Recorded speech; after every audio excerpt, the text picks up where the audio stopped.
Hello everyone, my name is Aayush Srivastava and I am currently pursuing my diploma in computer science and engineering from MMIT Siddharth Nagar and currently upskilling myself in DigiCoders and technologies, which is situated in Lucknow.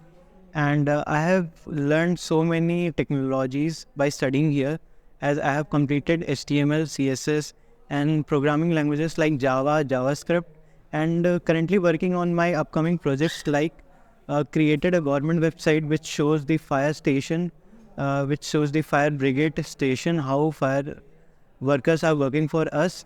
And next project is like interior designing, which shows how the interior is created and everything. And teachers are very good and very helpful. Their nature is very good. And every teacher helped me in completing my project and making it to work well. Thank you.